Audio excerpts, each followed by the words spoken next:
All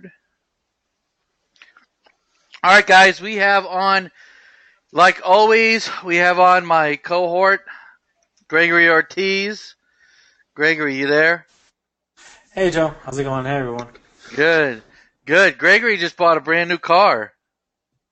Oh Yeah, yeah. that thing is nice. Nice. And Thank you, again, thank you. and we have a special guest on, Dan Anton, who's the main attraction What's for up, this guys? evening. Oh yeah, like a circus. Like a circus. It is. Sometimes the hot seat is kind of like a Yeah, circus, with you huh? guys, it usually is. So yeah, so we got a pretty cool hot seat ready. I know Dan's got a nice presentation about getting systemized and getting organized. So what we're gonna do is we're gonna probably tackle a couple of questions as we let people kind of come on before we get started. Let me ask you guys, just want to take a little survey. How many people? I know that there are some new people here. Some people have been here a while. How many people feel like they're getting overwhelmed with all the stuff they have to do? Give me a hashtag overwhelmed in the question box. If you guys feel like you're getting overwhelmed, just give me a hashtag overwhelmed. And if you guys are getting overwhelmed and you think that everything's There's a lot of just fine, let me know. So let's see. them. Everyone's overwhelmed, Joe. I think so. I think I'm overwhelmed. Yeah, I am too. I'm overwhelmed by looking at these hashtag overwhelmed. Oh yeah, guys. Oh, they're put in the question box. I was looking on Facebook. Yeah, we're in the OMG Way Facebook group. So if you guys, and we're right here. Here's the post. So if you guys put it in here, then we could all see it. So we'll ask the questions in the question box, and then any side comments or hashtags we'll put in the Facebook group. Gotcha. All right, massively overwhelmed. Yeah. So that's basically what we're going to be talking about later on today is, how kind of to get that into control and then actually turn that overwhelmed into, getting systemized, scaling, and being able to make really good money without being too stressed. So what's going on back there, Dan? You have some construction going on Not or too something? much.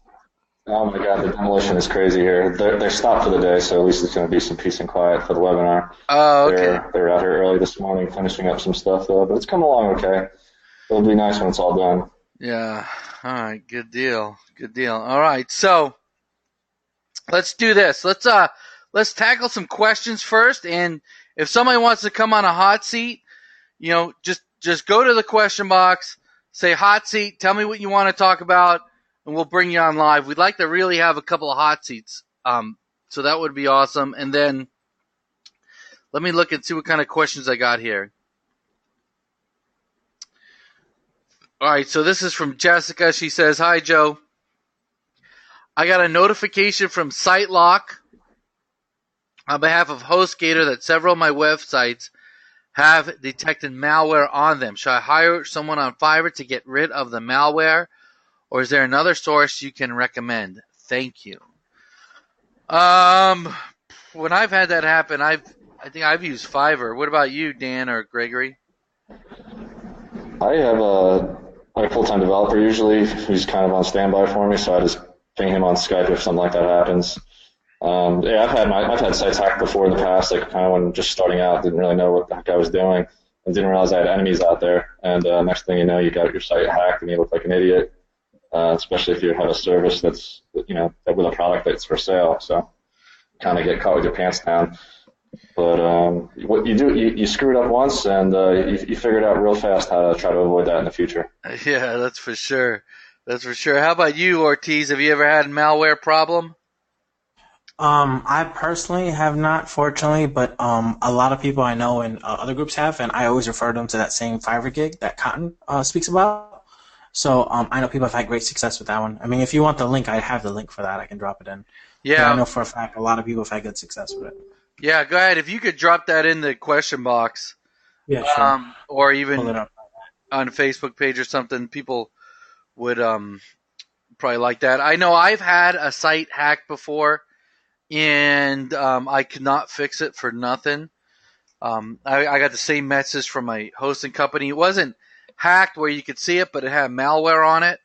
And so I just hired somebody from Fiverr. I think this guy that Gregory's going to give you is the guy that Cotton recommended to me.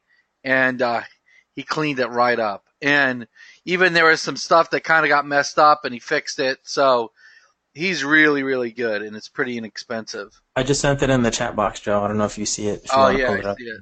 but it's there. Yeah. And Oh, I sent yeah. it to everyone as well in the question box too. That's good. You So, can find everything on Fiverr. Yeah. Oh, My yeah. fiance was trying to get something done for our wedding invitation. I was like, I don't know, what the hell? Just go on Fiverr and get something. Yeah. Dude, it's amazing. Like you could sit there and try to fix all this stuff yourself. Like even when I had that hack site, I was running like plugins and software, and it was like I just sent it to this guy. I think it cost me $10, and I was done. So That's good. I've used when I kind of tighten stuff up, I use Securi on a lot of my sites too. So if there ever was a malware issue or something like that, I got instant notification, and I had my developer receive those notifications as well. So they'll actually fix it usually for you pretty quickly too. But I mean, it's a paid service, but if you have a lot of sites and you want peace of mind, it's pretty good for that. yeah, I actually have that on my sites now. That's Securi, so Yeah. that is pretty good. All right, so let's see. Randall asks, how do suburbs affect ranking when it comes to my city SEO? I live in Minneapolis, suburb about 20 miles away, but I'm trying to rank for Minneapolis. I don't mind using my real address in the maps. I guess it all just depends on the competition, on what your address is. I mean, it depends. Do you have if it's a suburb, is it a whole different town? Is it a different name? And if Minneapolis has a lot of SEO companies down there that are centered there, then you may have to get an address in Minneapolis to compete with them. It really does depend.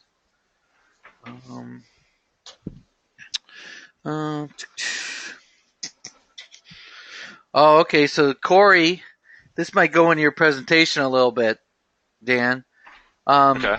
Any suggestions on hiring a virtual assistant? I just got hired by multiple companies and large web builds. I need help. 3 large site builds, 2 multi-level marketing jobs for multi-million-dollar companies. Overwhelmed is an understatement. So, Okay.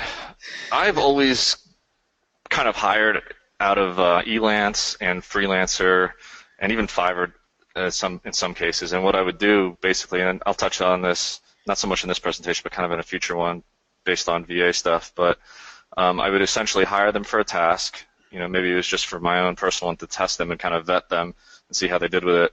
If I liked what I saw, then I would offer them either a task or a task-based pay. So I'd pay them based on tasks they complete, or hourly-based pay. I usually prefer the former just because I like to pay for results and not for time, especially since I can't really verify the time they're spending. So those are the kind of sites I've used to initially hire to start a project and kind of vet the skill of the worker, and then try to hire them off-site as a full-time or part-time employee. yeah. So, and then I know, so that's one way, and I know Danny's going to be talking about that more. And this hot seat is just kind of the first one. It's going to be kind of an overview on getting systemized, organized. Then we'll have another one just on outsourcers, hiring outsourcers, tracking them and everything else. And then, and then we'll have some other ones that go more into depth on different parts of systemization. But Gregory, you just hired an outsourcer, didn't you? You're pretty happy with? Yeah, I just hired her. She's doing really, really well. The one thing I like is my previous VA only had like a 50 to 60% active percentage. One of the trackers I use, what it does is it keeps track of how much they're using their mouse and keyboard, just to show that they're not just sitting there collecting time. With this new one, she's always 80% or above every single day and almost every single hour. So it's great. Yeah. So, and like Gregory says, there's different ways you can track people. Like if you use what is it called now? It was called Odesk. Upworks. Yeah, Upworks.com. They'll track people for you. And then Hubstaff is a tracking software where you can track them. All right, so let's get somebody on a hot seat here. I don't see anybody in the question box with a hot seat. I don't think. So if you guys want to come on, just put it in right now for a hot seat. Oh, here we go. We got a couple coming up. Let's see, Robert Dooner. So let's bring him on and see where we're at. Robert Dooner. Okay. Oh, that was the wrong Robert. Hold on. Okay. Hey, Robert. How's it going? Doing well. How are you? Good. So, where are you calling it from, Robert? Dallas, Texas. All right. Fantastic. So, what can we help you with? I'm having trouble ranking. It was on the page 3 for Quartz Countertops Dallas, and I put a new PB into it and linked to it. I linked to the one of the social pages, and then also another link to the page I'm trying to rank for.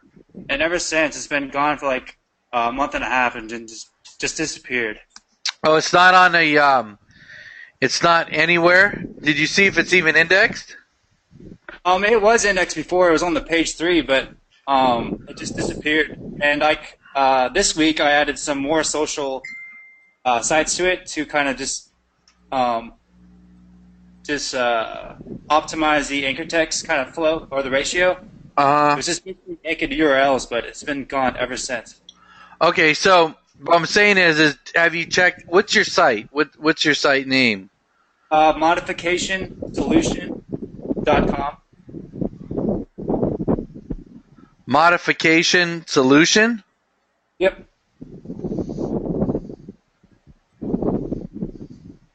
Hold on a second here.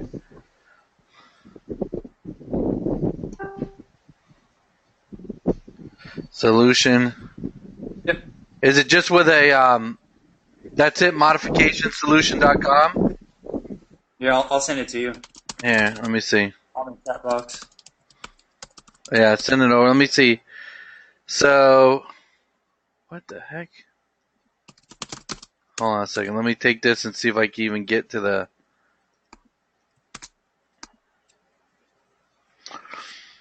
So this is it right here, Stone Modification? Is this your site?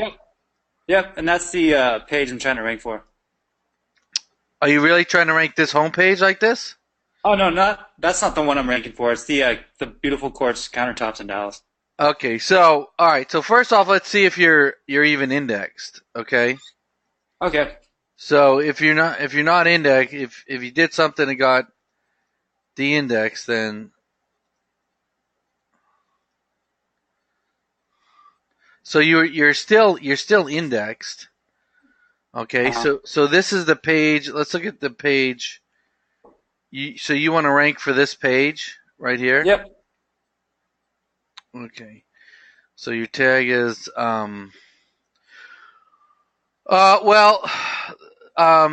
first off I tell you is that I would definitely add a little more content to this page.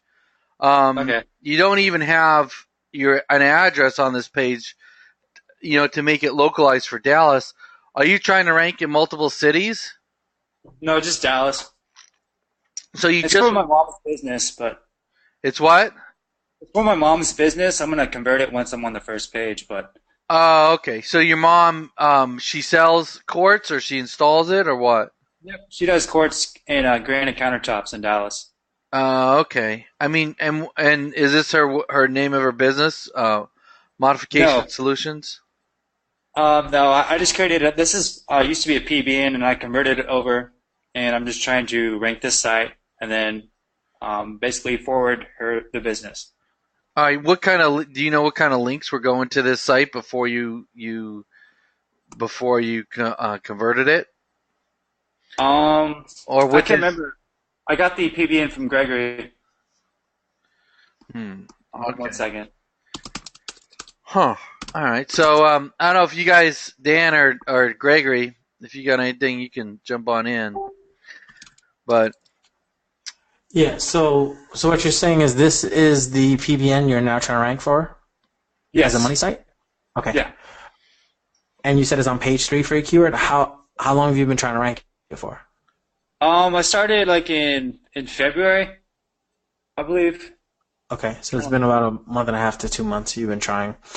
How many PBNs do you have pointing at it? Right now, just 2, and then just a lot of social sites. Okay. Well, I mean, if it's just on page 3 and you're trying to get it up, to be honest with you, you might need more than just 2 PBNs. It's not Okay. very many.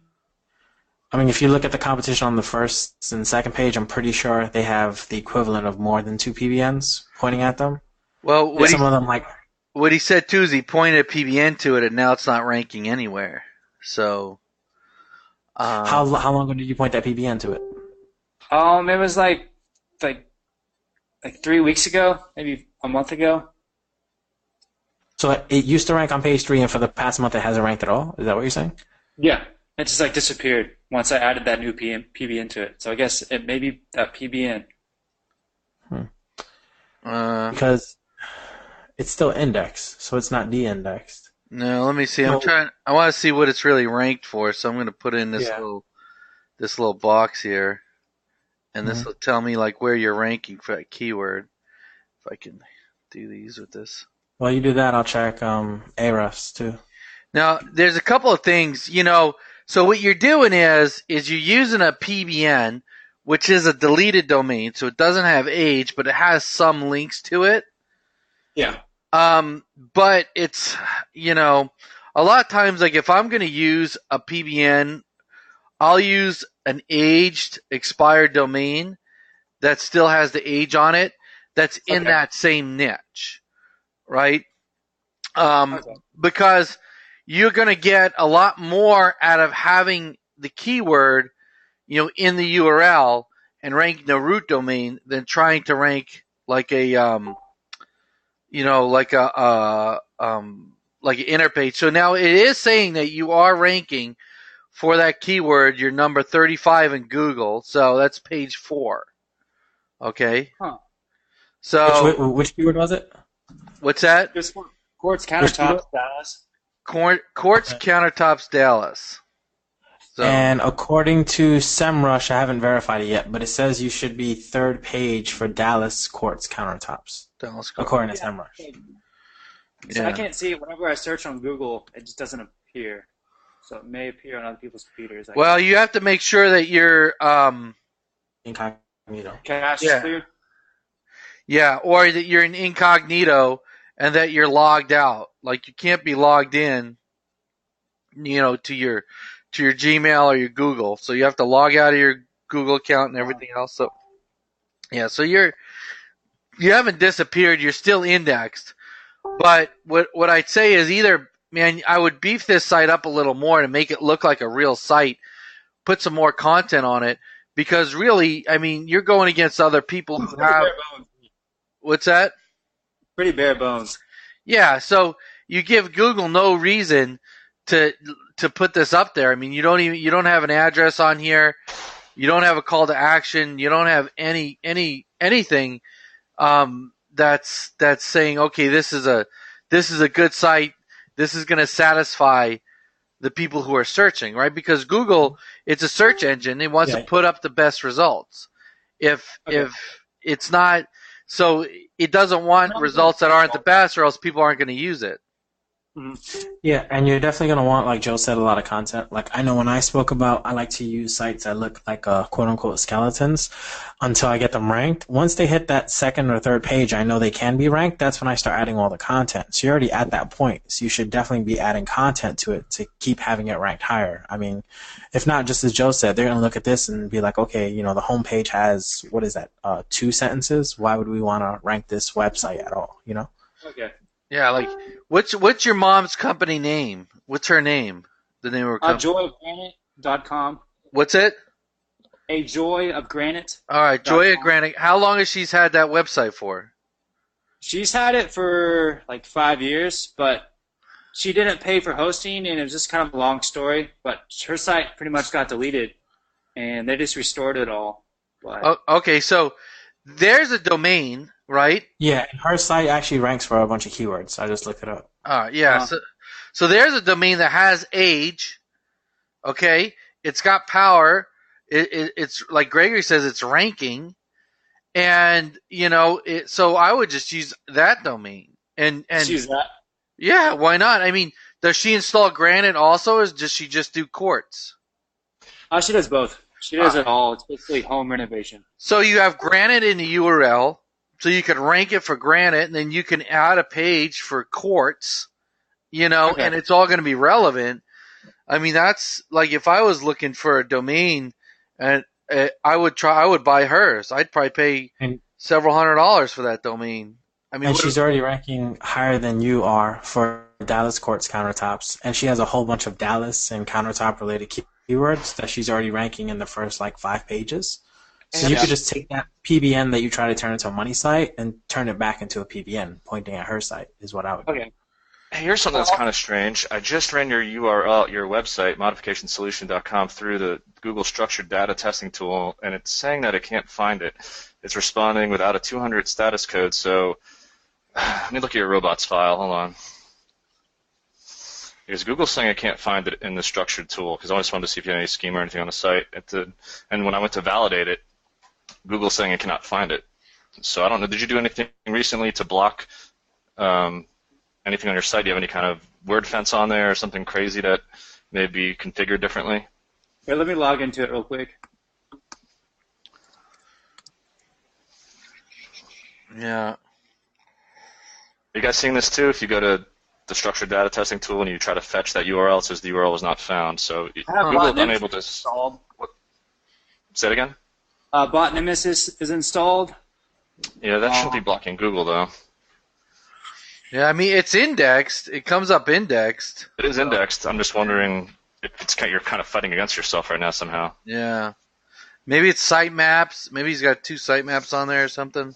I'll see if I block the robot. Yeah. Let me ask you this. How long have you been in OMG for? Since January. Okay. So have you gone through most of all Greg's training and the Assimilation Light and the OTS we did over the shoulder? Yeah. Okay. I haven't gone through all the over the shoulder, but a lot of Greg's, on the pillars I have. Okay. All right. So, I mean, you might want to go over that 2015 over the shoulder that we did. And, yeah, so, I don't know. So, and then try to figure out what's going on with that robot text file. To be honest, I don't know. I mean, I'd almost use this as a PBN. I don't know about Dan or Gregory, but yeah, I'd use that PBN. Use your mom's site, Like the page that's ranking on Quartz Countertops Dallas, that is on her website. It's deleted. So should I just restore that and just make a new page? Yeah, just restore it with the same URL. Make a new page. Okay. Just make the same exact URL. I mean, where's and that's it. Okay. Awesome. Yeah, I would do that, and then because you're way ahead of the game by using your mom's, than using this PBN. Okay. Awesome. Well, thank you so much for your guys' help. Yeah, because it's not like this has tons of power. So, all right. Yeah. Thanks for coming on, Robert. All right. Thank you. Yeah. Good luck. All right. Cool deal. All right. Let's get back here. All right. So there we go. What else we got? How about we do this? You guys want to do one more hot seat, or you want to hear what Dan has to say? Let's see. Give me a hashtag Dan the Man or hashtag hot seat. See what we're going to do now. Trying to get a battle going here. Well, let's see if they want. Feelings aren't going to be hurt either way. So both. So Brian wants. So Dan, both. Dan the Man. It's greedy. Dan. Yeah, I think Dan the Man. I think it's time for Dan to give his presentation. Yeah, we might need to start before the storm rolls in and shuts me down. Uh-oh. That that third world internet you got going there. I'm in the middle of a hurricane right now, I think. All right, so they're rolling in here. So, all right, Dan. Well, why don't we do this? How about we? You want me to give you the screen? Yeah, we can do that. All right, so let's pass it over to Dan, and I'm gonna make you the presenter. Okay. All right, so you just have to accept it, and we'll be good to go.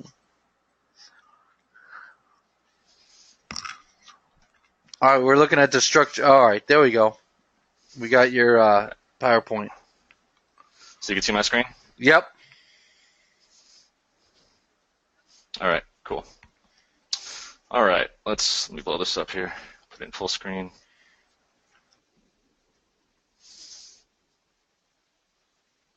Why is it not going full screen here? Does the slideshow look in full screen to you or no? No. Let's see.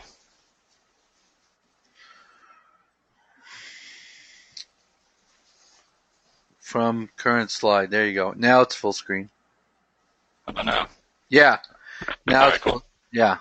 All right, guys. Nothing super groundbreaking here, but it is very important because this is kind of the backbone to any kind of success that you're going to have in business, especially online where it's very easy to just get caught in the details and become overwhelmed, as many of you kind of seemed to be earlier. All right, so I'm going to get right into it. So why systemize? Well, there's a reason for it. You can't grow without systemizing because you can't move on from it. So there's something worth way more than money, and I'm sure a lot of you guys probably could guess this. What do you think it is? Just put it in the chat box, whatever you think it is. All right, I'm just going to cut to the chase and move on. It's your time. All right, and then before you start saying, well, homeless people have lots of free time. All right, I'm going to the caveat to that is as long as that time doesn't suck, okay? Because like homeless people, they probably have a lot of free time on their hands. I wouldn't say that's great, but you want to be able to build systems so you can enjoy much of your free time and then move on to bigger things, because you should be focusing on big picture items and not on the minute tasks. All right, hope that makes sense.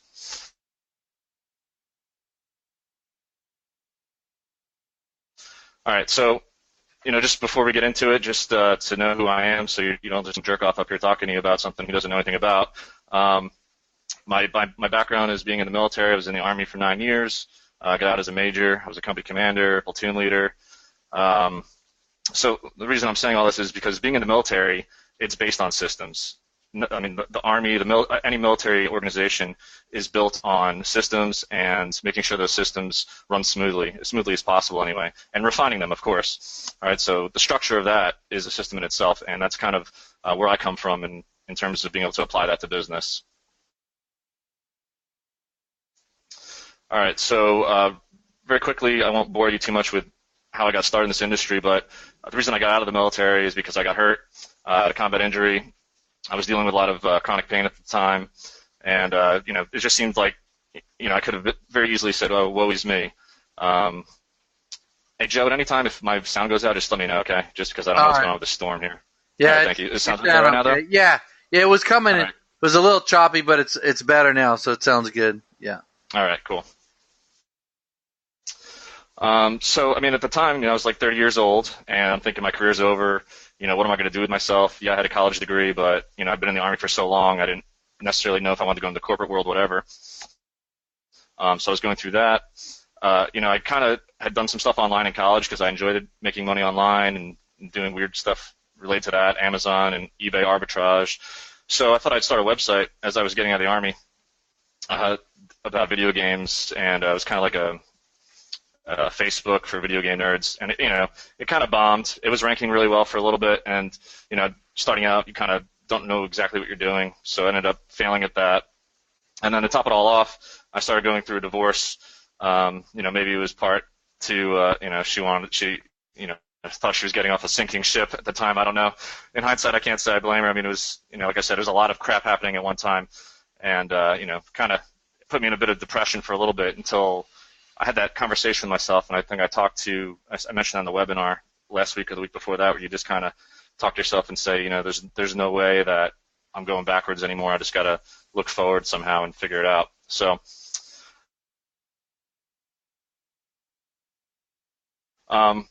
just to show what that can turn into, I mean, success can go very quickly. So within 6 months of me getting out of the Army, this is 2012, you can see, I made over $1 million in sales, and that's a combination of services and my affiliate sites. And you can see the name of the company is Character Planet because I organized an LLC. The original website was characterplanet.com. That was the video game website. I rebranded it to Game Friends.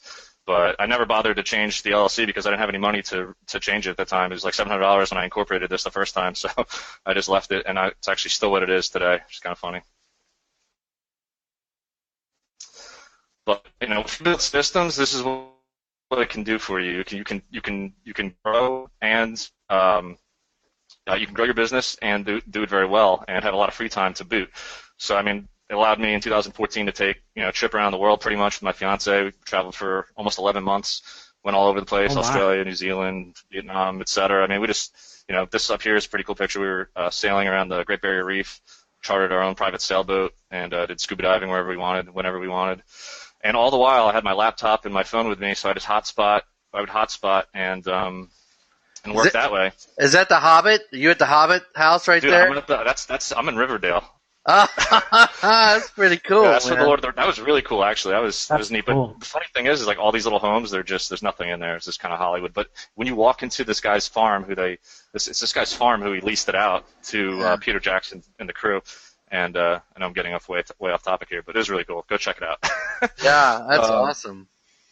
What's funny is actually up here where I'm sailing on the top left. I don't know if you can see my mouse cursor when I'm doing that, but that's actually when I started putting CrowdSearch together in like making partnerships to grow it and scale it. I had it privately for myself, but it was actually on that sailboat where I started putting things in motion to build a public version of the product where everyone could use it. Yeah, so that's kind awesome. of just shows you that you can do this kind of stuff if you systemize and have that free time to focus on other things. Yeah, no, I think that's a huge point. It's a huge point though, Dan, that I don't want people to miss is all that stuff, the traveling and everything you did is because you systemize. So it's like you can make money every year, a lot of money, but be working 15 hours a day. It's a big difference to be making a lot of money, having it systemized and being able to travel. So that's a huge, huge point I hope everyone gets. Yeah, absolutely, Joe. I mean, if I was still the only person who was building those links myself and having to, actually do all the task management and fulfill orders myself, I would never be able to do that. It's just impossible. You'd stress yourself out, going crazy trying to enjoy life and do the work that you have to do also. So, but it's not hard to systemize. It's really just a matter of writing down your plan. And that brings me to this point here. Before I even started, coming off of the failure of my video games website, I kind of wrote down a plan. And I'm not saying this is for everyone. This is just what I did, and this is just my thought process in it. So I started writing down a plan, and I came up with a bunch of bullets for myself. And I told myself that profit is king because just because you have a popular service doesn't mean anything unless you have profit to back it up. Now I know there are people out there who build billion-dollar companies and they don't have any profit at first, and they get VC funding and this and that. But I'm just talking from my personal experience. I didn't read any guru books to pitch this to you or anything like that. This is just what worked for me. And the genesis of this statement here is because of that video game website. I actually had a decent amount of users, but I didn't know what to do with it at the time. I had 13,000 users. It was growing pretty well before I got penalized.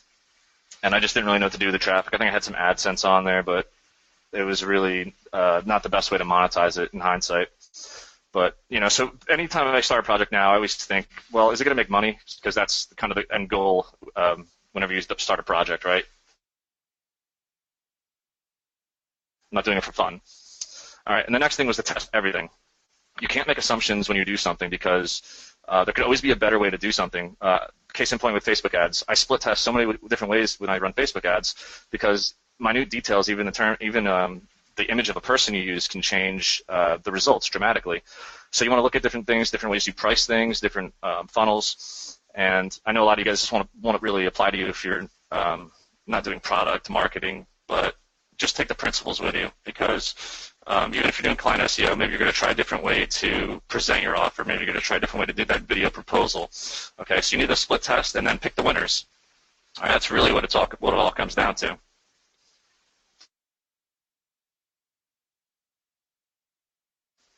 And then this is really one of the most important things in my opinion, and you hear me say it on some of these webinars. I've said it about copying Gregory's directory site. Learn from your competitors, all right? It's already been done. You guys aren't as smart as you think you are. I mean, no one is, right? Because it's already probably been done, and if it hasn't been done, there's probably something very similar out there. So I'm not saying just blatantly steal, but look at what's out there. Look at who's doing something well. Like if I'm doing client SEO, I'm going to look at someone like Cotton, right? I'm going to see what he's doing. If I'm trying to do lead gen, I'm looking at what Joe's doing. I'm looking at Gregory's directory site, et cetera, et cetera. Find out what's already working out there, and then just reverse engineer it.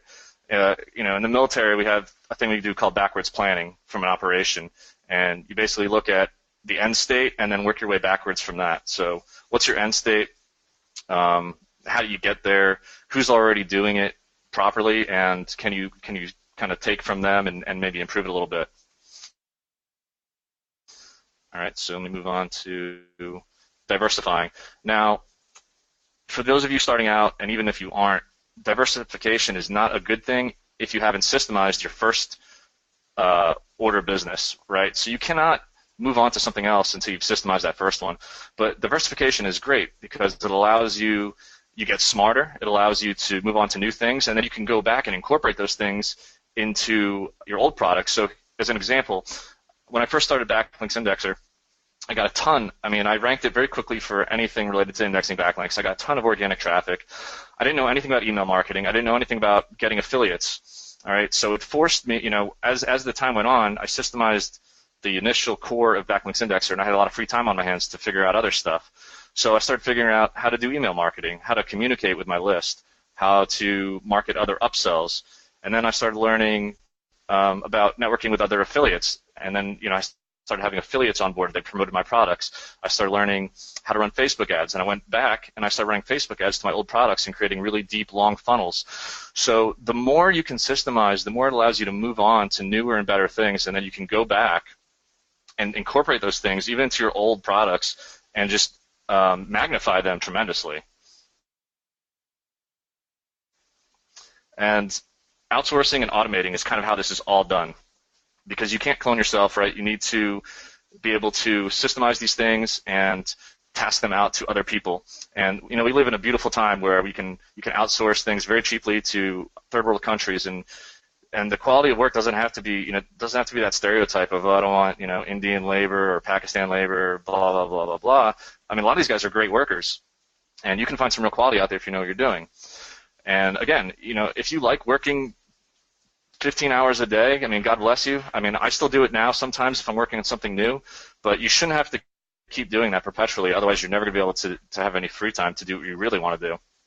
And this is really the only way to do it, is to outsource these things, to vet that process, find quality workers that you can trust, and then you just go and you spot check, right? So, I'll go back to the military. When I learned early on that your soldiers will do right what you check. Okay, and what that means is that if you don't ever check anything, then you have no idea what's happening. They're going to take advantage of the situation that they're in. You don't know what the work is, so you need to still be involved. But you're in a managerial type of standpoint now, where you can look in and make minor adjustments. Okay, just kind of broad strokes, and let them handle the minute tasks. All right, moving on. And then bootstrapping. I don't like to rely on investments. I don't like loans. I never researched enough about getting VC money if I was going to do a business like that. I mean, I feel like I probably could figure it out if I had to, but that's just not the path I took. I liked bootstrapping, so I took the little bit of money I had saved from when I was in the Army, and I created some services with all the knowledge I had from learning how to do SEO, from reading Warrior Forum and Digital Forum back in the day, creating services, and then eventually having, pivotal moment, eureka moments for creating products that people really wanted, and took that money and reinvested into something else. Just reinvest it and just keep it going, because success can go very quickly, especially if you reinvest in yourself. And last but not least is to provide value, because you want repeat customers.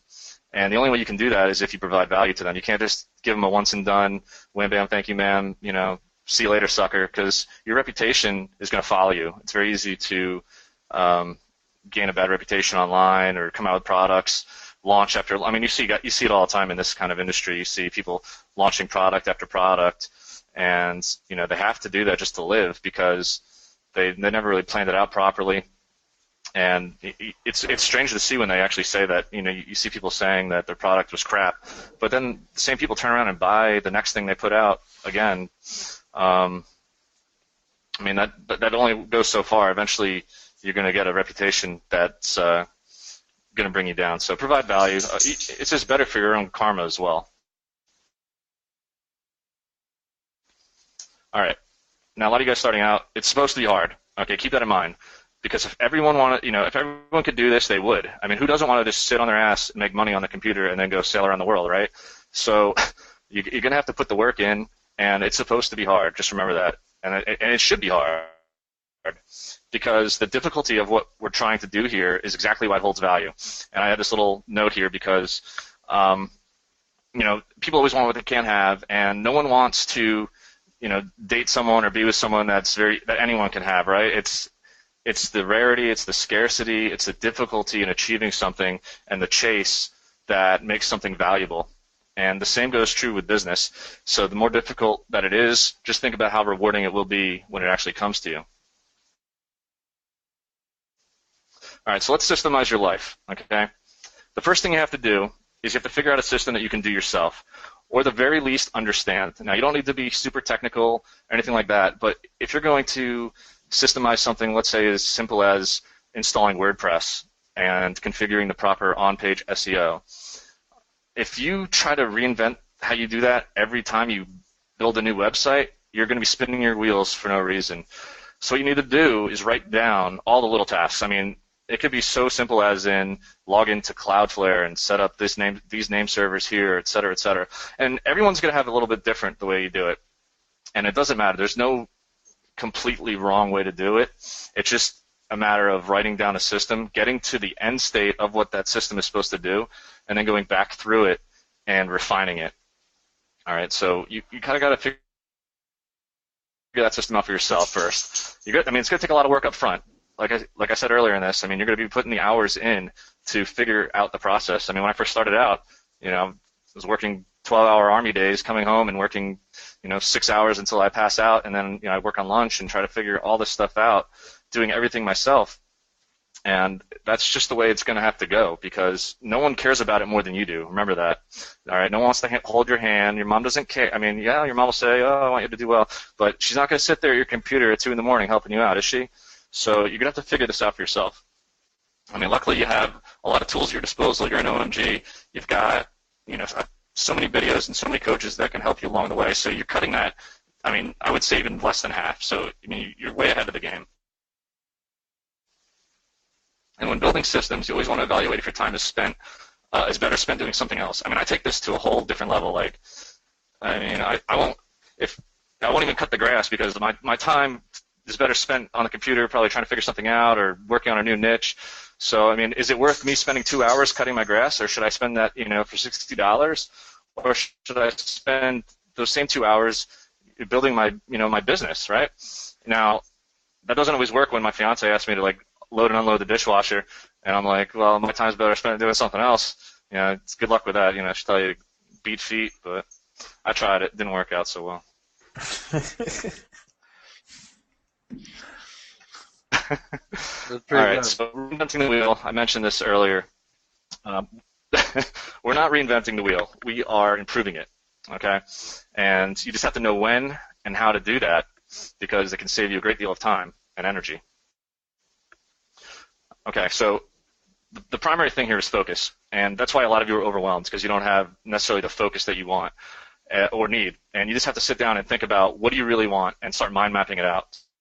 So what path are you taking? So I listed a couple things here. There are more than this, and I just threw down a few here. So are you going to do SEO? And if you're going to do SEO, well, is it client SEO? Is it affiliate SEO? You're doing lead gen. You could do AdSense sites as part of affiliate, Amazon sites as well. Personal, for your own personal business maybe that you have, and you just want to expand it online.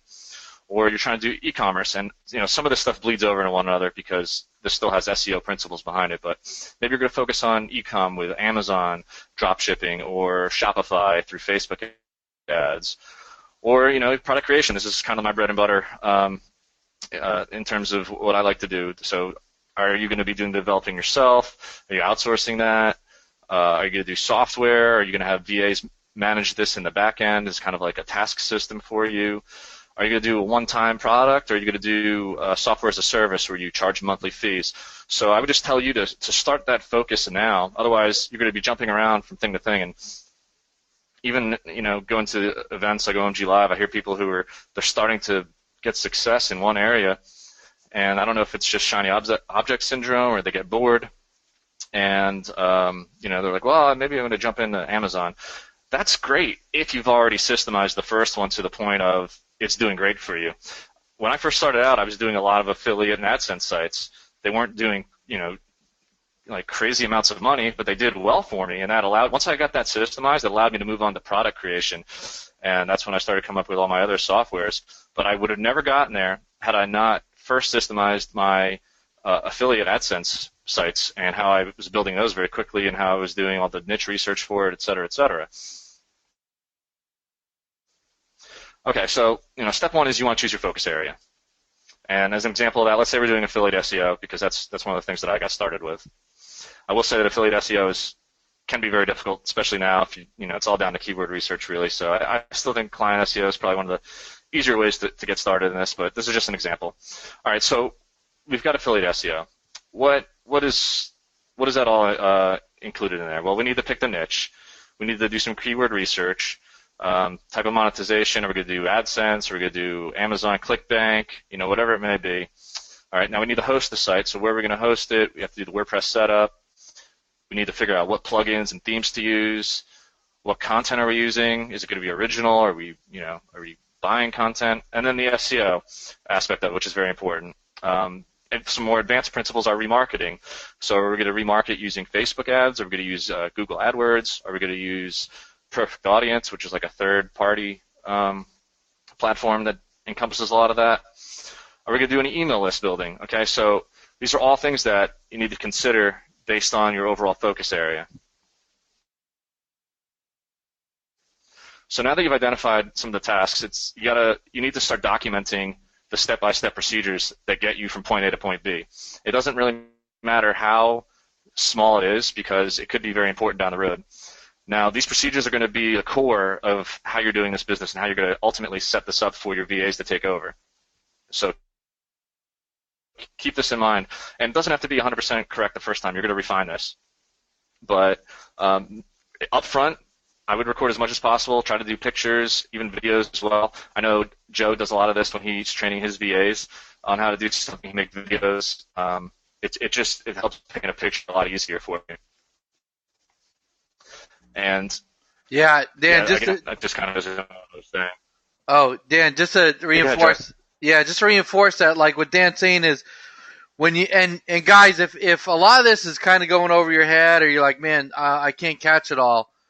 I mean, obviously you can watch the replay, and then we're going to be going deeper into some of these topics. But like Dan says, like even with outsourcing, like you can get something like not Snagit, Jing, Jing. It's free. You could shoot 5-minute screencasts and take screenshots and everything else. So use something like that.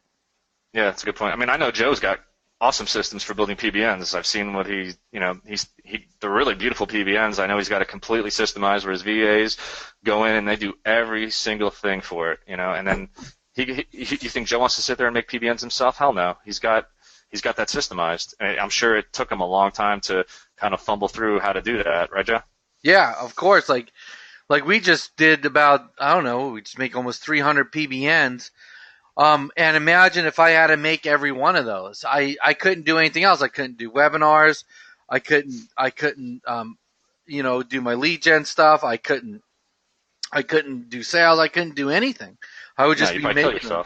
Right. And I got someone doing it for $3 an hour. So that's the point, is like, but if you don't know where you're at, if if you're not organized, if you don't have a path, then you can't even get systemized. So you have to get a foundation first, and that's what and I think that's what's powerful about what you're talking about, Dan. Yeah, and you had to learn how to do that PBN setup the correct way yourself first, and document it and say, okay, this is how I did it. I like what came out here. Let me figure out how to record all these steps and train someone, right? Right, exactly. And then when you're training someone, you have to think of like, I always do this. I do it like I'm training my 11-year-old, 12-year-old daughter to do this, right? Okay. So I put it down in such simple terms, but I don't leave anything to chance. I'm not like, okay, go to the hosting account and make a WordPress site. Like, I'll show them, go to this hosting account, this is how you get into it, this is how you make the WordPress site. If you run, and because I create so many PBNs, I have a folder for plugins and different things. Like, I have everything set up so that they can't hit a bump, or they don't, so they don't stop, so they just keep going. And that's what you have to do, because I think a lot of people hire an outsourcer, and the outsourcer says, yeah, I can do everything. Okay, make me 10 PBNs. And then it doesn't work, right? So you have to you have to tell them exactly what you want them to do. Yeah, I've made that mistake in the past too for all kinds of things, even software development, where I thought, okay, this guy's really good, he's got it. But if you leave it up to chance, you're going to get something that you didn't expect and that you didn't want. So just the ambiguity of it needs to be removed through images, through plain text English that's very simple to understand, like Joe was saying, to like you're talking to your 11-year-old kid. And then video to really clarify what you're trying to do, like screen record what you're doing in small clips, and you can break each task down like that.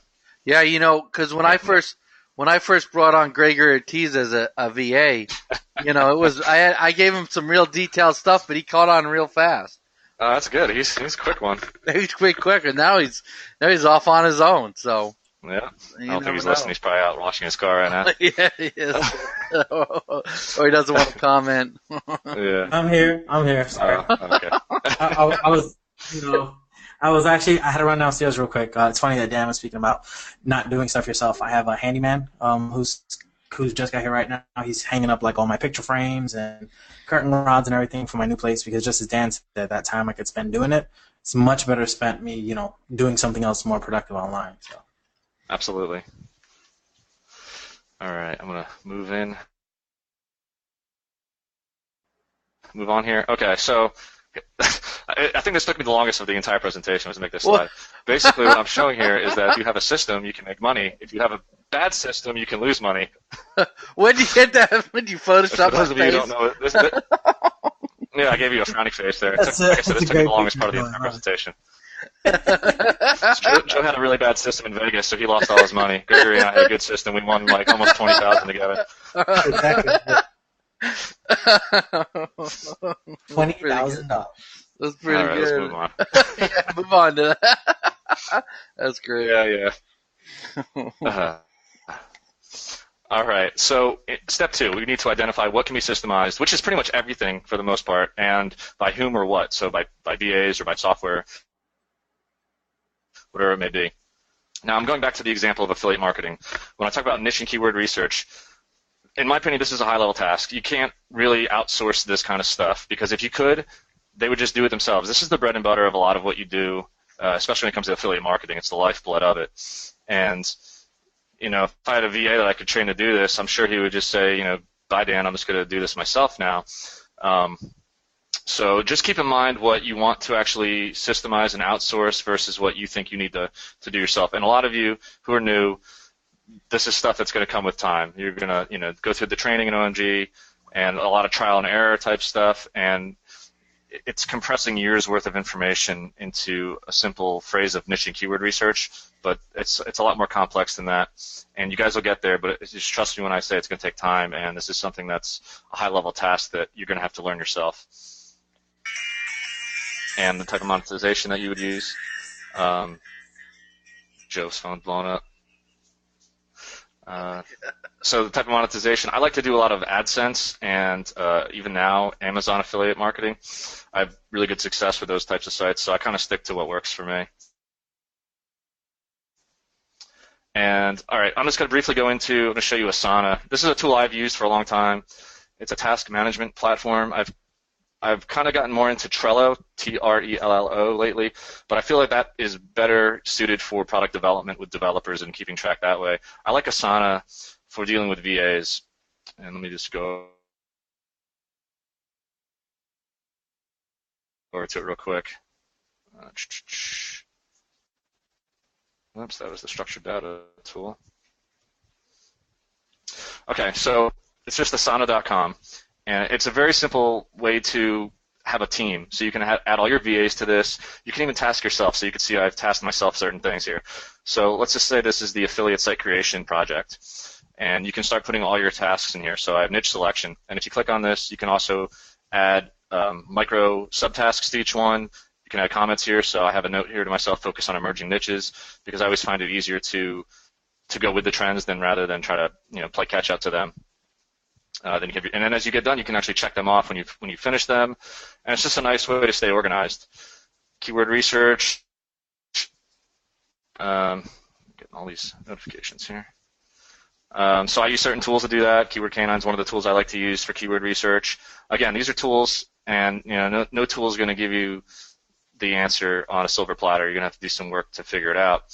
But my purpose of showing this is just that Asana allows you to add all these tasks. You can set up these subtasks. Like, all right, here's one for, let me go down to domain configuration. So I have, by domain, set up Whois privacy, set up Cloudflare. You can add email. This is where you would have the very specific details for the account login information for a VA that you trust, right? Or even for yourself. If you're just reminding yourself, that's also fine. Add to your server notes, and you can, again, check off the subtasks. And you can actually populate all these to your calendar, which is nice. So if you like to... Now, again, don't get overwhelmed with task management, because you can get so crazy with this that you're just looking at doing crazy things all day and you're looking at your calendar. The purpose of this is just to manage it all. Ideally, these pictures here aren't you. They're your VAs. So adding content to posts, maybe that's a monthly task. And you can set these up to repeat. And if you wanted to assign it to someone, I could assign it to someone here. You could set the due date. You can set to repeat. All right, so it can be as powerful as you want it to be, like the plugins and stuff. So for affiliate site creation, I pretty much go with the same formula every time. What I do is, let's say I'm trying to rank for, I don't know, like a drone site, which I wouldn't do just because it's gotten too big right now. But let's say I'm looking at a drone site. I'll find something comparable. I'll find someone who's ranking for a similar phrase to the drones that I want. I will look at their website. I'll look at someone who's in the top 3 positions, and I will basically look if they're using WordPress theme. I will find that theme. I will copy it. I will see if I can find what plugins they're using, and I will use that. But I pretty much have my bread and butter themes that I use now. There's like 2 or 3 affiliate themes that I like. There's like a handful of plugins that I like to get. Now I have one for AMP on there I like. Make sure you have all your schema on the site. And affiliate site creation is a lot different than PBNs. PBNs, you want it to be different, right? You don't want everything to look the same because you're trying to make it look like unique websites. For affiliate site creation, I don't care about that.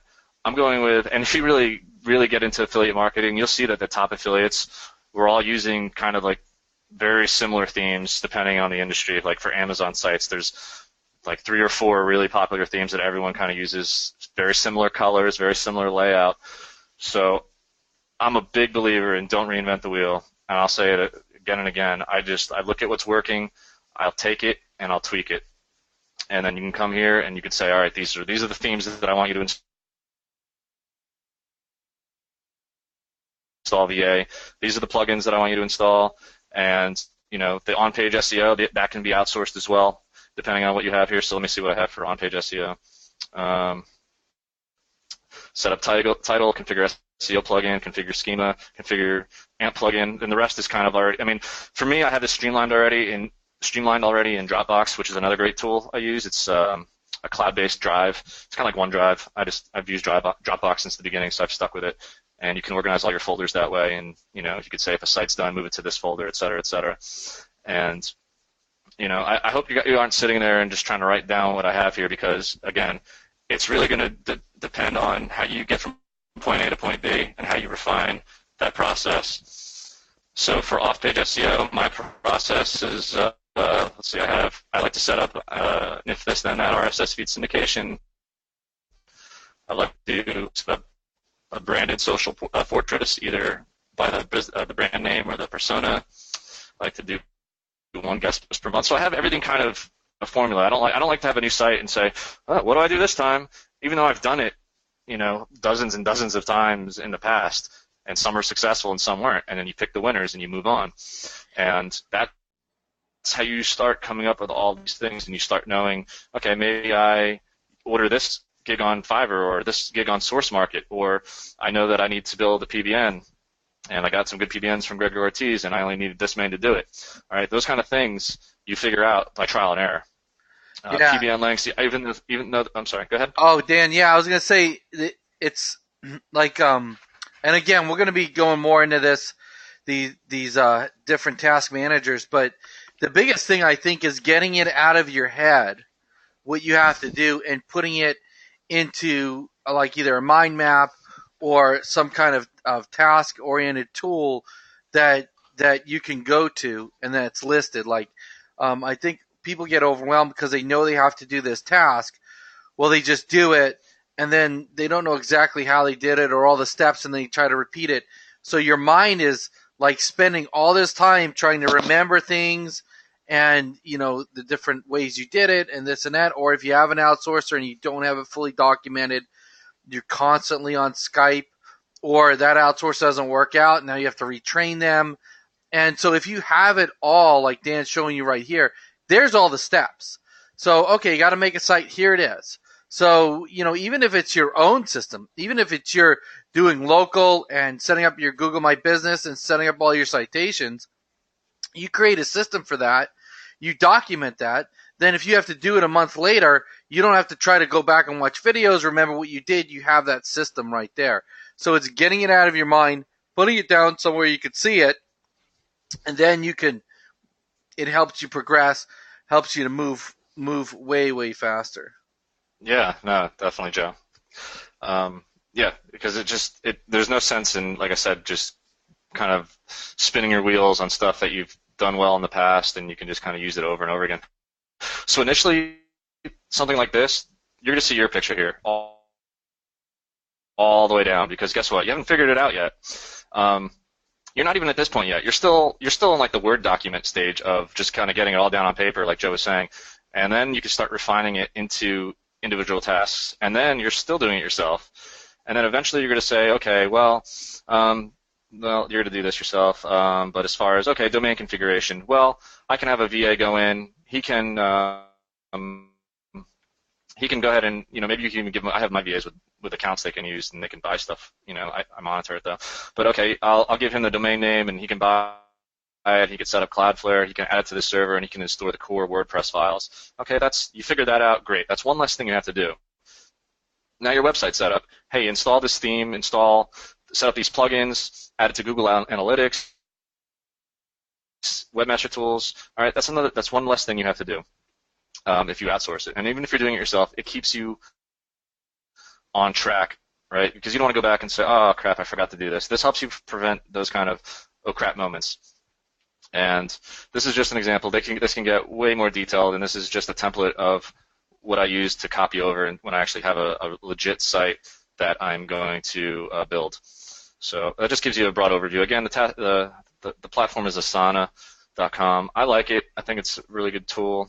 But again, don't get overwhelmed by using tools, and don't just log on your computer and think, well, I need to get these done for the day, and you're stressing about it.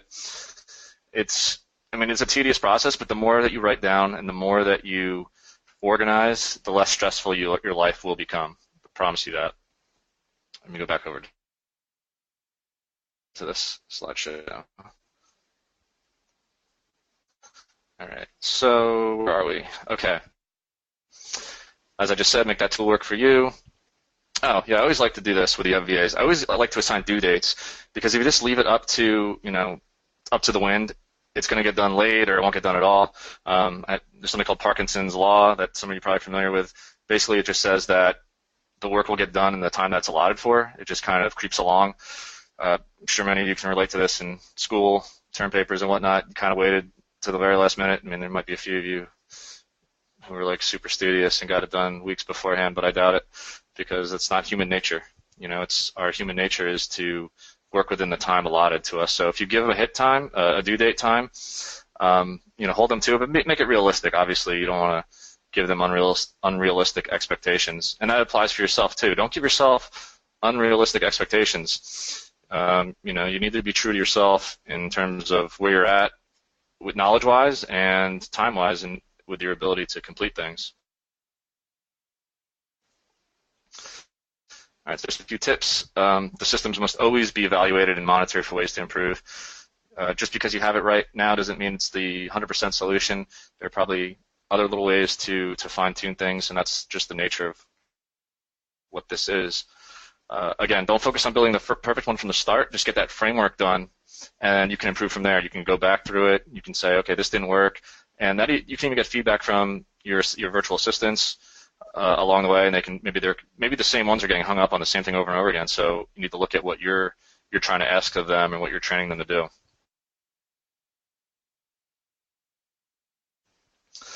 And I just have this note in here: a good plan violently executed now is better than a perfect plan executed next week.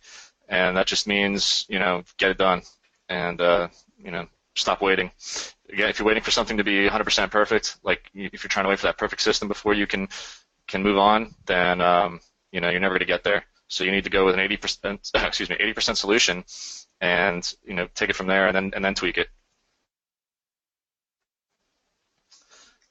All right, so first thing is that you have to systemize, and then you can delegate. You can't start delegating stuff until you systemize those things for yourself first. Once you've documented those procedures, you've gotten it all down, and you've kind of micro-organized it, you have your recipe to success for whatever it is, whether it's client SEO, affiliate SEO, et cetera, et cetera. And then you can start hiring VAs, and you can start focusing on those big picture items. And once you can start focusing on those big picture items, your world's going to open up into a lot more possibilities of things that can expand your first business that you've worked on and that you systemized, or you can add to it or start something completely new because you have free time to move on to bigger and better things. And I mentioned this earlier, just the fact that once I systemized my affiliate sites, I was able to move on to product creation, which did really, really well for me. And I'm not going to get a whole lot into this, but hire a VA. Obviously, it's kind of what we're going to get into in the next time I have some time to do this with you guys. And when you hire VAs, there's two ways to do it: hourly versus task-oriented. Hourly is great if you trust the person. Hourly is more if you're building a team, right? So if you're hiring and you're building a team and for the long haul, hourly is great if you can trust them. I like doing task-oriented for ones that are I built my own custom platform for VAs to come in. I snipe them out of Fiverr, and I tell them I'm going to pay them off-site. They come to my back-end system, and they basically look at the queue, they grab a task, they finish it, I record it, and then at the end of the month I have everything organized and I can pay them. All right, that's just one example of it. And then I have some that are hourly. Like I talked about one of my developers when I had my sites hacked. I hit him on Skype and I said, hey, I need you to help fix this. And when you have someone hourly, they care a little bit more about your business as opposed to someone who's kind of just there for the money. I mean, not to say that they're not both there for the money, but the hourly workers, I think, tend to have a little more of a vested interest. And don't put all your eggs in one VA basket. I'm sure Joe and Gregory can attest to being burned by VAs in the past. Pretty much everyone, any of the coaches in OMG, it's a learning process, right? Picking good ones, going through bad ones. I think I've had a VA's grandma die 6 times. I'm not even lying. So there will be excuses. It takes you time to find good ones. And if you can have more than one, it's definitely recommended, because you don't want your system to fall by the wayside if all of a sudden that one VA you had quits or isn't available online, because you can't just go over to their house, right? It's a little more difficult when you're talking about someone in another country just through an internet connection. Yeah, Dan, I think that's a good point too. Yeah. Is I don't know. Oh, I don't know if you're getting into this or not, but like he says, is a lot of times you'll get a VA, and you don't know. You don't always get the right one the first time, and that's why when you create that system, I think of VAs like kind of cogs in a machine, and if that cog goes bad, I have to replace it. Well, when I replace it, if I have a system already set up, they just go watch the video, see the training, and then they start. If they can't get what they need to do from the training, I know within a week if they're going to work or not. But if you don't have that system and that stuff set up, then you can spend weeks. It's like orientation for a new employee. Yeah, exactly. Like you can spend weeks. I'm sure you've done it. I've done it. I know Gregory's done it, where you spend all this time with somebody and you waste all this money with them, only to realize that they're not the right fit, and now you got to do it all over again. Yeah, definitely. Yeah, it's completely annoying. It's frustrating. It's aggravating, but it's one of those things where you just can't give up. Like, it's gonna happen. So just as Dan's letting you guys know ahead of time, it's gonna happen. Just be mentally prepared for it, because you're gonna find that one person that you think is perfect, and they'll be perfect for a bit, and then they just suck for no expected reason. So. Yep. I mean, this is how Joe and Gregory always fight with each other about being each other's VAs. They just some days they're good, some days they're bad. Gregory is a good VA. He's the best one I've had. He's like, usually, he is my first VA. He's the best. He's the best. Look, he's doing so good now. He just bought a new car. That's awesome. That's nice. You treat your VAs right. I treat them good, man. I treat them real good. Yeah. So for those of you on the webinar and you're looking and you want to know where to get VAs, we talked a little bit about different things like Upwork and Elance and Freelancer.com. I told you my method to finding them. I usually start a project for something not too big. I evaluate the work, and then I question whether or not they want to communicate on Skype or something like that, and then talk about being a part-time VA, or whatever it may be. Maybe it's customer service, maybe it's for doing certain WordPress setups, whatever type of thing that you need done the most. And you can even do the same on Fiverr. I order gigs on Fiverr, test them out, and then usually ask them if they would like to work, doing some side work for me, hourly, or give them my login to the task system that I have built. Now, obviously, you guys don't have that task system, but that's just the kind of the process of how you should do it. You should test first, nothing too big and nothing too crazy, and build up that rapport, see if they're a good fit for what you want, and then talk about how they can actually work in your business and give them access to things like Dropbox, access to things like Asana, and then you send them through your orientation video course. All right, that's kind of some general overview for it. We can get into more details about it in a future webinar. I don't want to keep you guys too long, and I built this slideshow actually. I was in Georgia the last few days for a wedding and flew back to Puerto Rico last night on a red eye. So I just kind of threw a lot of stuff together. It took me a lot of time to make that slide with Joe's frowny face. Otherwise, I would have had more. That was a good slide. That's some good photos. I was looking at it. I was like, wait, I was smiling in that picture. I was like, it took me a second to realize you photoshopped it. Yeah, you should. I had like a jerk face on you at first. I had to go back and fix it. All right, let me hand this back over to you.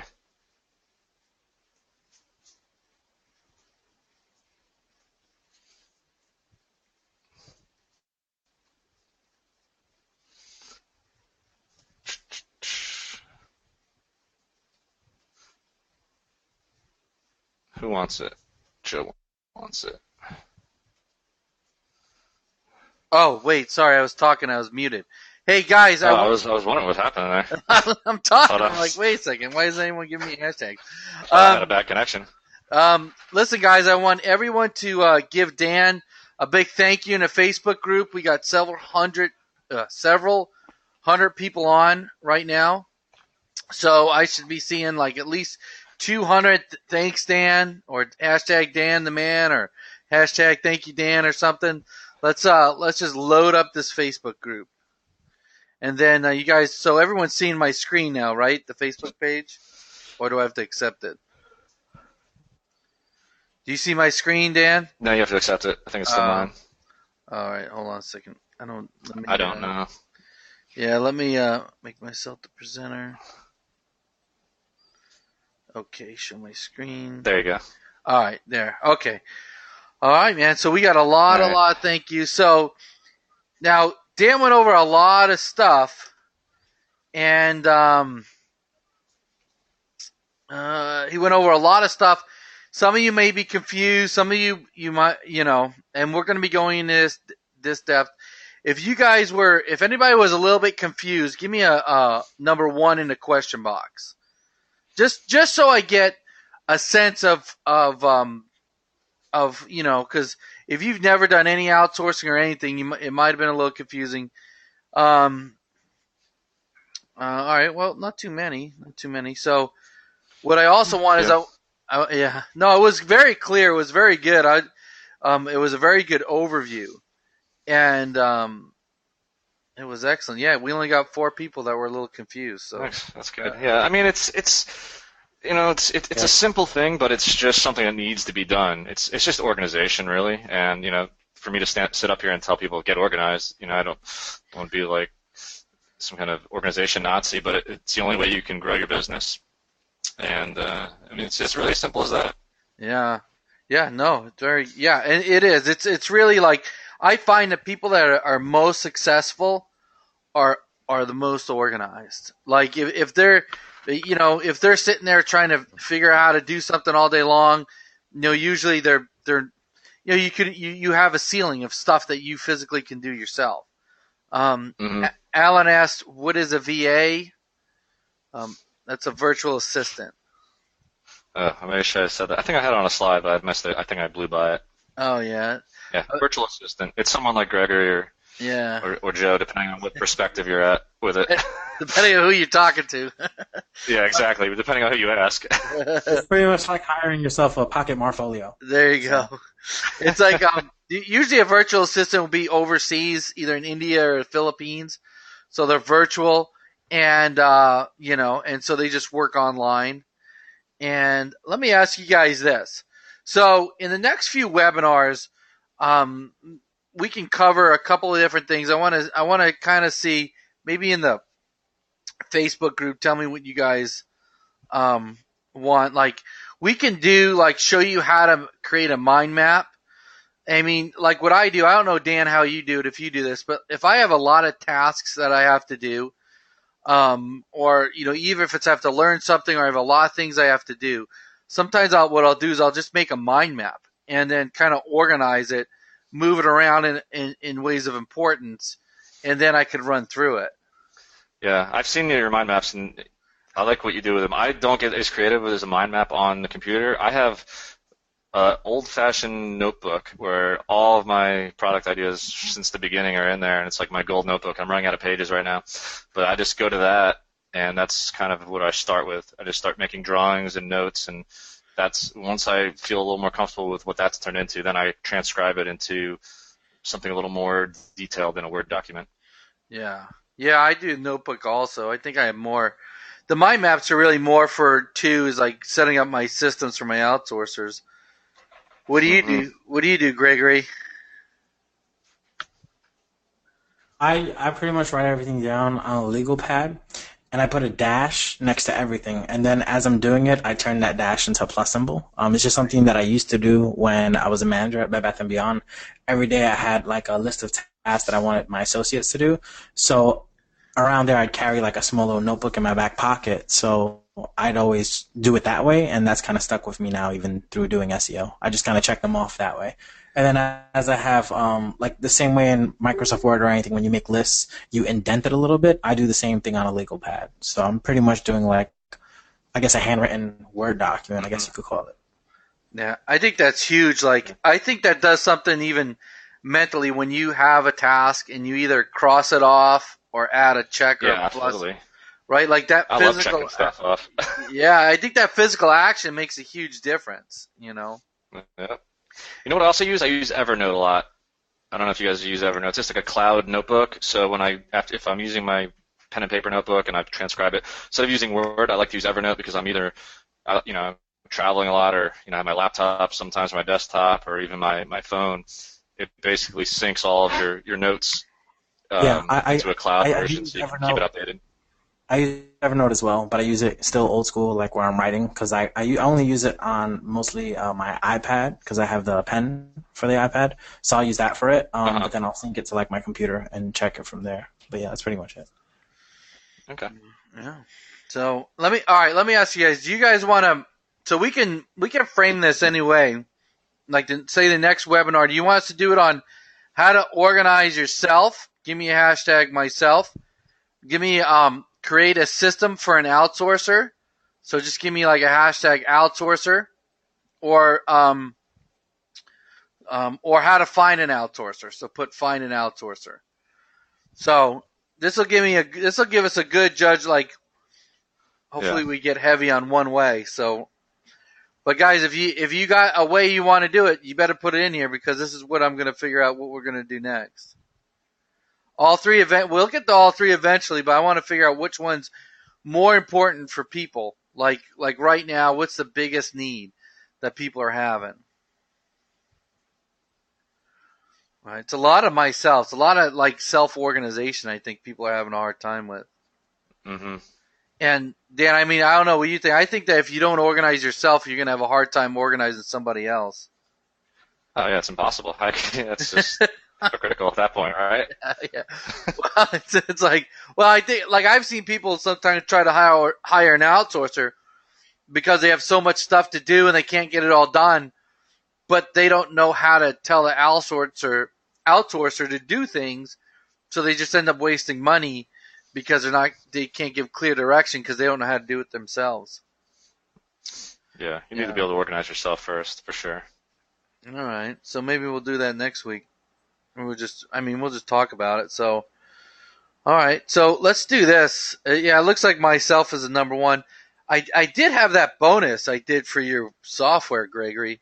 It kind of went in. I have to have David put that in the members area about like how to set up I think I used Teamworks for it, like how to set up an outsource. I remember you built. Yeah, you built that whole thing when I launched my software. I remember. Yeah, it was really good too. Yeah, I'll have to see if David could put it in the members area. All right, so good. So maybe that's what we'll do. So let's do this. Let's see if we have any more questions on what Dan went over. If you guys have any questions for Dan, just stick it in the question box right now. And because we got a few minutes left, because I know Dan got in real late last night, and I got to hop on another webinar here pretty soon. So let's see. Yes, it'll be recorded. Oh yeah, go ahead, Dan. Someone asked.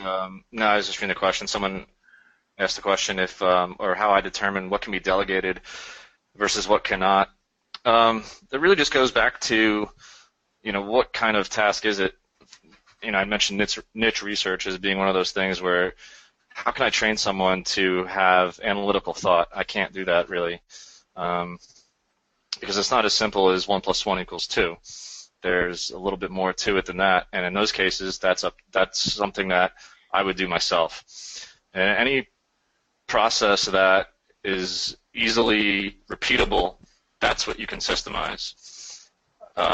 Something like niche research is not very repeatable because you have to look at certain things and analyze competitors, determine keyword difficulty, and there are some tools that try to do that, but I've never found anything that works quite as well as your brain when it comes to that stuff. Yeah, no, I agree with you. I think too is it also depends on the different level of outsourcer that you have. Like definitely like the stuff, like any of the analytical stuff, I don't really outsource, and even like building those PBNs. What I'll do is I'll spin like a title and description, and I'll have my outsourcer use that. I don't expect them to come up with stuff like that. So there is some setup involved, Mm-hmm. like, or even it depends on the level. Like the outsourcer I have doing these set of PBNs, she's $3 an hour. I'm not going to tell her, okay, I want you to look at these PBNs and figure out what niche they are and put them in that category. So when I send them over to her, I send them on a spreadsheet, and the categories are already filled out. Now, if you have a higher level VA who's a little more with it, who you trained for longer, then they can do that. So Mm-hmm. I don't know. You just want to be careful you don't delegate something that you shouldn't, and then be disappointed because they're if you're paying $3 an hour, they're not going to work like you're going to work or think like you're going to work, or else it just doesn't work that way.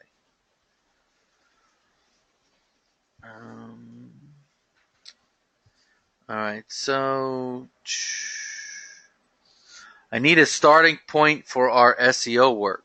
I don't know if that's a question or a statement. I don't know either. What kind of starting point? Yeah, I don't know. That's very ambiguous. Maybe he's just saying he needs a starting point. Yeah. Okay, here's a task about Asana. Dan, can you automate tasks into Asana? Send an email to it to create a task, or using IFTTT?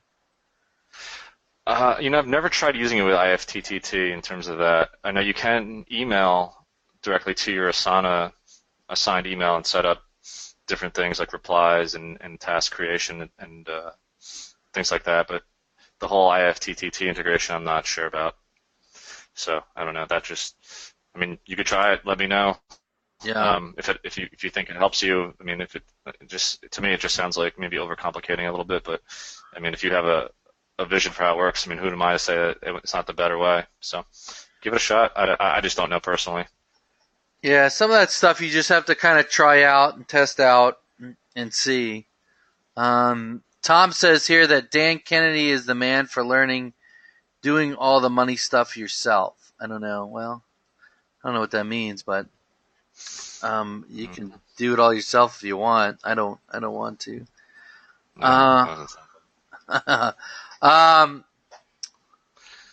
Somebody asked how to find content. Lots of ways to find content. People are writing gigs on SourceMarket, on Fiverr.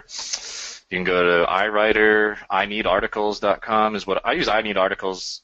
I think it's a good service, and then I plug in my API, and it actually can post to my not my PBNs, my content sites based on whatever you set it for weekly, monthly.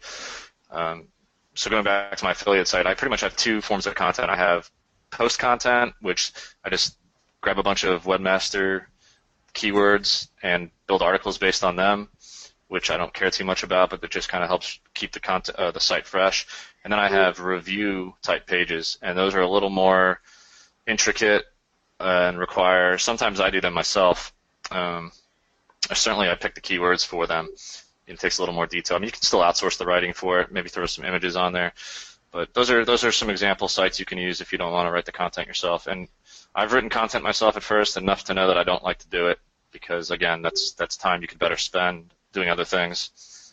Oh, yeah. I'm the same here. Like, at first, too, like, I tried to hire an outsourcer because I do it a little different than Dan. I have hourly outsourcers. But I also have task outsourcers. So, like, at first I tried to hire someone who can write and who can build the website and everything else, and it was just a nightmare because the person who's good with Photoshop and that can build your site fast probably doesn't speak good English and probably has terrible grammar. So I would just, because not one person can do everything. It's just the way it is. So I would go to. I would go to guru.com, and that's, I find writers on here all the time. And, I have a writer on here that charges me $3 an article. And, articles are decent. Yeah, they're decent. How many words? Unique. 300 to 500 words. That's not bad at all. Yeah, because I like to have I don't like to have them all one way. And so I'll order like 100 articles, and then we'll stick them in a folder. And then those are the articles that are used for whatever, PBNs or whatever we need them for. So there's like a supply there. When the supply goes low, then what happens is my one outsourcer, who's more of a project manager, will go in and just order more and then fill it back up. So, but, that's something you have to set up and do. But it's like, that's why, like, if I had to go and every time I had a PBN, order two articles, that's a lot of time. Mm-hmm. But if I'm like, hey, I need 200 articles, guess what? He's going to give me a discount, and then I'm not going to keep going back and forth. What were you saying, Gregory? No, I was saying I agree with you. I use a guy on Source Market, so I use him for all my PBNs, every single one of them. Yeah, so it just depends. Like, I'm pretty cheap. I figure like $3 I can get pretty decent. If you go below $3, it's usually crap. Yeah, it just depends too where you're putting that content. Is it going on a PBN? Is it going on a client site? Is it going on an affiliate site of yours? Yeah, exactly. Like money site content, I'm 20. Sometimes I'll pay $100, $200 for a page. Like, Yeah, that $3 stuff's just for PBNs and Web 2.0s and stuff like that. So, all right. Let's see. Oh, hey Dan, will you go over the step by step you go through for ranking a client website, or is that something? This isn't on ranking a client site. We have a lot of stuff on that in Assimilation Light and the 4 pillars and other stuff. This is more an organization. Yeah, I mean, your steps to analyze would pretty much be the same, though, so that you can systemize that if you're doing it yourself. You can say, okay, well, what's the client site's domain authority? What's their trust flow? How many backlinks do they have? What's the competition like? What are their metrics? So your process and your checklist would pretty much remain the same. Now, what you do with that information will be different based on how your analysis goes. But how you get there, yes, that process should be systemized, because you shouldn't just be, shooting from the hip every time. Like, okay, well, let's just figure out what to do with this client. You should kind of have a step-by-step process already. And like Joe's saying, you can get a lot of that information as to what you should be looking for, what you should be doing by going through those past webinars and going through Assimilation Light. Yeah. And Dan, Sean asks, he says that he uses Filipinos. He finds that they're the best for loyalty, hard workers, and he wants to know who you use. So where do a lot of your outsources come from? Yeah, actually, a lot of mine do come from the Philippines. I think I replied to his comment. I probably hired at least one VA from every country that there is to hire someone, and go through so many over the years. I found that Filipinos are definitely hard workers, but I've also had at least one or two that have burned me in the past too, and kind of left me hanging. So, I mean, it's kind of hard to make a generalization statement for an entire country, just because it's really based on people. If I were starting out, I would say maybe lean more towards that country, because they do seem to have a higher quality of work from what I've seen. But I have a guy from Egypt who's amazing. I have a guy from India who I trained since 2011, and he didn't know anything about anything, and now he is probably a better SEO than most people that I know. So it's really hit or miss. I would never just say don't hire from a specific country, because you never know what kind of quality could come out of there. Yeah. What do you think, Gregory? Yeah, I've just done Filipino VAs, but then again, I've only had 2 VAs in my whole career so far. Both of them were from the Philippines, though. The first one was really good at the beginning. Then she turned out to be terrible after having her about 4 or 5 months. And now this new one is amazing, but once again, we're still in the first month. But so far, so good. I mean, the benefit is they do speak very, very good English. I mean, over there, most people speak English anyway. But beyond that, yeah, I've had good success so far with this new one. And like I said, the older one, great success in the beginning, though. Yeah, and I'm kind of like Dan. I've hired VAs from everywhere, from India, Pakistan, and a lot. I like the Philippines mainly because I like having all my VAs in one location, starting at the same time. I even have them communicate with each other, though there's different dialects sometimes in the Philippines, but usually they can communicate with each other pretty good. But I've had a guy in Pakistan that does some Photoshop work for me, like one-off tasks. But I don't think I wouldn't say don't ever use somebody from India because they're all terrible. It's just, you just got to find what works. And I think the Philippines is, because they're more used to the American culture, I think, and they're kind of, I think that's a big industry for them out there. Yeah, it is. I just watched the whole thing on Anthony Bourdain in the Philippines. It was interesting. Oh, really? Yeah, he was there, and a lot of Filipinos, that come over to America and send money back home. I mean, it's just like a very big thing in their culture to embrace American culture and send money back home. So they're very familiar with our way of life, and communication's very easy with them, which is nice. Yeah. I mean, there's a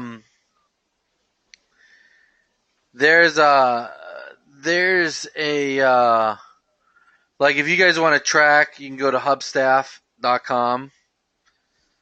This is a good someone was asking about Joyproof, which is like a tracking, and you could find them, like Dan says, Elance, Upworks, and Upworks will charge you 10%. So what I started doing is, I think is I used to have everybody on Upworks on their tracking system, and then Gregory showed me this Hubstaff, and I just switched everybody to here, and now I just track them through this Hubstaff. And then so you got, I think it's Upworks.com,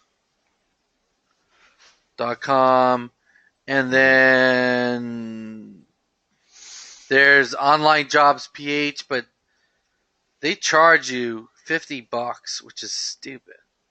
It's $50 like once every 3 months, right? No, it's once a month. So I usually get the quarter plan. Oh, so it's like like if I need VAs, I'll like sign up for these guys, and then I'll cancel it.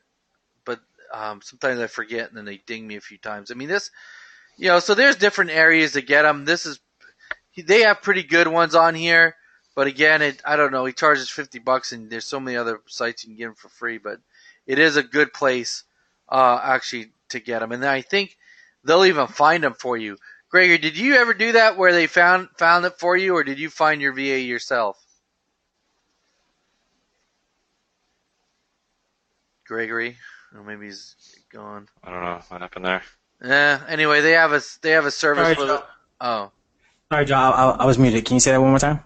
I said, did you ever use their service where they find the VA for you, or they pre-qualify, I was going to, but then I interviewed one that I had actually found on Upwork. She is Filipino though, but I found her on Upwork. She works on both of these sites, and I just contacted her directly and worked it out. I didn't end up using it, but I was before. Yeah. Yeah. So, like they have like pre-interviewed Filipinos. Like you tell them what you want, and they have people they pre-interviewed. And then if it doesn't work out, like you tell them the price and everything. I mean, they charge you like $500.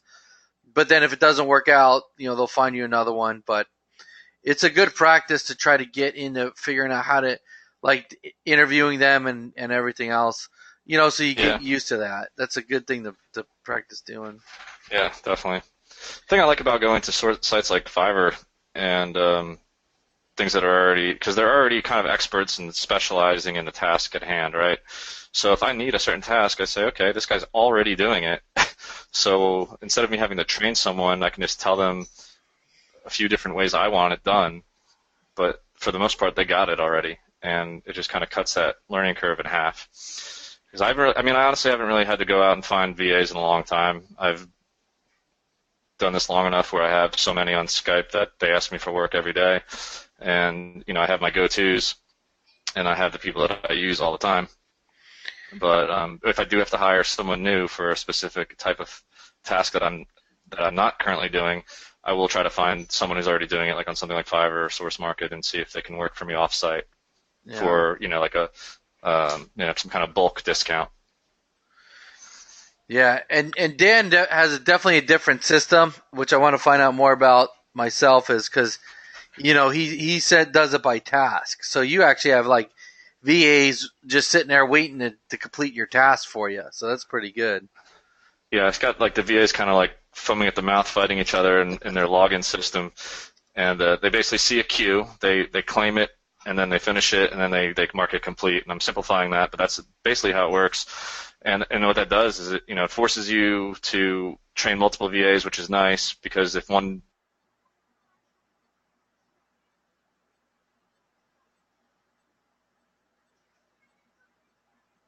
Oh, I think we lost sound. Gregory, you there? Yeah. Oh, I think we lost him. I think Dan finally. We lost. Sounds like the hurricane. The hurricane got him. We'll see if he comes back. Anyway, all right. Well, we're gonna wrap it up anyway. We just went just about 2 hours. Plus, I gotta hop off. So how about this? Maybe next week we'll talk about how to organize, or yourself, like how to get things done, completed, even organizing yourself for learning and for taking action. And maybe we'll go into find interviewing VAs, how to interview. Because Gregory, you got a real good system for interviewing. Yeah, I've been, but that's primarily though because when I used to be a manager in retail, like I was a manager at H&M for 5 years and then Bed Bath & Beyond for 5 years. So for those, I want to say 8 out of those 10 years was spent doing a lot of interviews at every level from associate to fellow manager. So I just took that knowledge and kind of used it towards what's needed now for, VAs or even potential business partners like you. There is a specific way you can, interview them without them knowing they're being interviewed really. So. Yeah, so maybe we'll try to squeeze that information out of Gregory on the next hot seat. Another hot seat. So we got only if we get enough hashtags, Joe. Yeah, I mean, if we don't get enough we better get enough hashtags. So, I see. what hashtag you want? What's the hashtag you want? Interview, I guess. Hashtag. Oh, that's a lame hashtag. Let's see. Someone give me a good. We need a good hashtag. I don't know. It seems sometimes people come up with a lot better hashtags, but yeah, well, they always come up with better ones than you, Joe. So that's right. Oh, I'm terrible at coming up with hashtags, man. So it's like you come up with long tail hashtag. Hashtag let's get our outsourcing on. like a 5-word hashtag. Anyway. Yeah, Joe has the long tail hashtag. Anyway. All right, guys. Well, we're going to wrap it up, and we will see you next week. Oh, yeah, and give Gregory and Dan a big old thank you for coming on, and we'll catch you on the flip side. Hello? Okay. There you go.